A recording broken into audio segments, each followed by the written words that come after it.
गांव का नाम था सुखपुर। यह छोटा सा लेकिन बहुत सुंदर गांव था। गांव में हरियाली, तालाब, मंदिर और मिट्टी के घर थे। लोग मेहनती थे, पर कुछ लालची लोग भी रहते थे।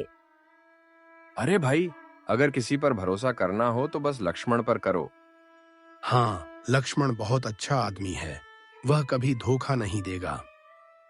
उधर वो लालचंद को देखो, लोगों को लूटने के अलावा कोई और काम है उसका?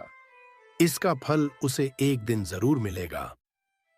लक्ष्मण के घर की हालत बहुत खराब थी।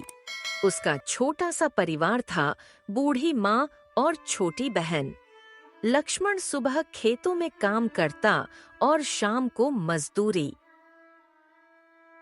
बेटा, तू इतना मेहनत करता है, कभी झूठ बोलकर किसी से कोई बुरा काम तो नहीं किया ना?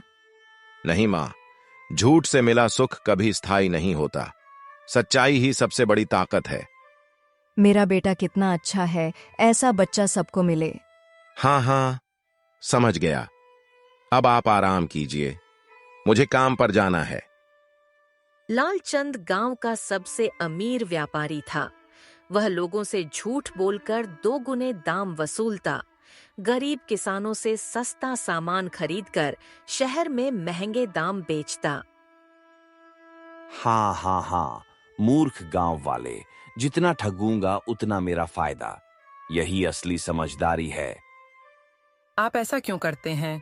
आपको पाप लगेगा। तुम चुप रहो, तुम्हें कुछ नहीं पता। जो मर्जी कीजिए, बाद में मुझे मत कहना कि मैंने कहा नहीं। एक दिन खबर आई कि गांव में राजा स्वयं आने वाले हैं। राजा ईमानदारी की परीक्षा लेना चाहते थे। मैं जानना चाहता हूं कि इस गांव में सबसे ईमानदार व्यक्ति कौन है। जो परीक्षा पास करेगा उसे मैं अपने राज्य का सलाहकार बनाऊंगा। क्या परीक्षा देनी होगी महाराज? हम जरूर देंगे। गांव वाले चौंक गए। अब सबको मौका था राजमहल में काम करने का। राजा ने सभी इच्छुक लोगों को एक एक बीज दिया। इन बीजों को अपने घर में बो। 1 महीने बाद जिस किसी के पास सबसे अच्छा पौधा होगा वही मेरा सलाहकार बनेगा। अरे, इतनी आसान परीक्षा, सलाहकार तो इस बार मैं ही बनूंगा। लक्ष्मण रोज अपने बीज को पानी देता, मिट्टी बदलता, लेकिन बीज से कुछ नहीं उगा। वह परेशान होने लगा। हे भगवान, मैंने पूरी मेहनत की, लेकिन पौधा क्यों नहीं उगा? क्या मैं असफल हो जाऊंगा? बेटा, इतना परेशान मत हो। भगवान सब देखता है, जो भी होगा अच्छा ही होगा। उधर लालचंद ने देखा कि बीज से कुछ नहीं उग रहा। उसने चालाकी की। वह शहर गया और वहां से एक सुंदर पौधा खरीदकर गमले में लगा दिया। हाँ हाँ, अब तो राजा मुझसे खुश होकर मुझे सलाहकार बना ही देंगे। ये आपने जो भी किया है बिल्कुल भी अच्छा नहीं किया। इसका अंजाम अच्छा नहीं होगा। 1 महीने बाद सब लोग राजा के दरबार में पहुंचे। कोई सुंदर पौधा लेकर आया, कोई फूल, कोई छोटा पौधा। लक्ष्मण खाली गमला लेकर पहुंचा। देखो, लक्ष्मण कुछ भी नहीं उगा पाया। हाँ हाँ हाँ, ये तो हार गया। लालचंद गर्व से अपना पौधा दिखा रहा था। महाराज, देखिए, मेरा पौधा कितना सुंदर है। यही सच्ची मेहनत है। राजा ने गंभीर नजर से लक्ष्मण की ओर देखा।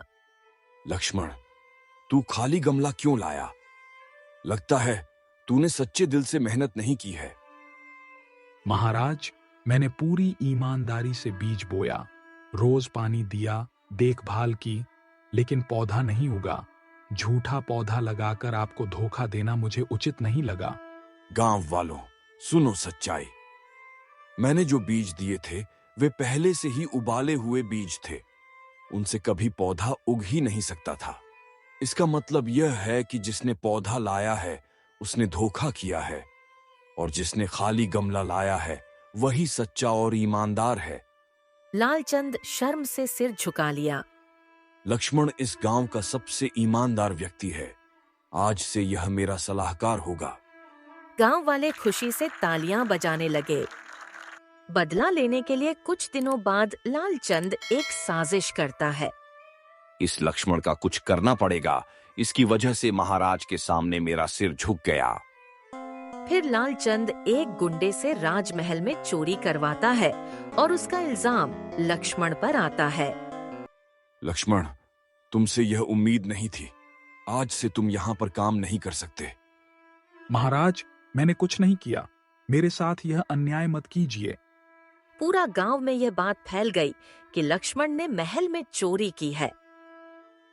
माँ, ये मेरे साथ क्यों हुआ? मैंने तो कुछ भी गलत नहीं किया। बेटा सब्र रखो, भगवान तुम्हारी परीक्षा ले रहे हैं, सब ठीक हो जाएगा। इस मौके पर लालचंद महाराज को बहलाकर सलाहकार बन गया। देखा भगवान, मैं बन गया ना राजमहल का सलाहकार। आपने ये बहुत गलत किया है। तुम अपने काम से काम रखो, मुझे ज्यादा मत सिखाओ। फिर एक दिन महाराज ने लालचंद को उस चोर से बात करते हुए सुना। देखा कैसे उस लक्ष्मण को इस महल से निकाला। हाँ लालचंद भाई, आपके दिमाग को मानना पड़ेगा। कितनी सफाई से चोरी का इल्जाम उस पर लगा दिया। फिर महाराज ने सारे गांव वालों को महल में बुलाया।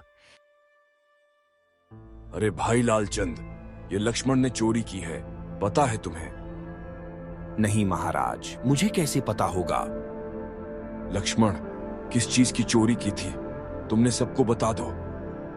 महाराज, मैंने 10 हीरे की अंगूठी और 20 सोने के सिक्के चोरी किए हैं। अरे झूठ क्यों बोल रहा है? हीरे की अंगूठी तो चुराई ही नहीं। लालचंद, तुम्हें कैसे पता? अरे नहीं, मेरा मतलब ये है। अरे अरे मत करो, जल्दी बताओ लालचंद, वरना सैनिक तुम्हें कारागार में डाल देंगे। नहीं हानि महाराज, मैं बताता हूं। दरअसल चोरी मैंने ही करवाई थी और इल्जाम लक्ष्मण पर डाल दिया।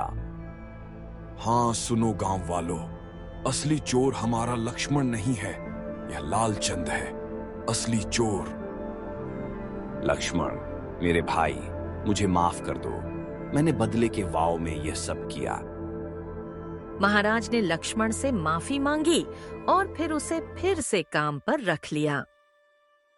दोस्तों, इस कहानी से हमें यह सीख मिलती है कि सच्चाई कभी हारती नहीं है।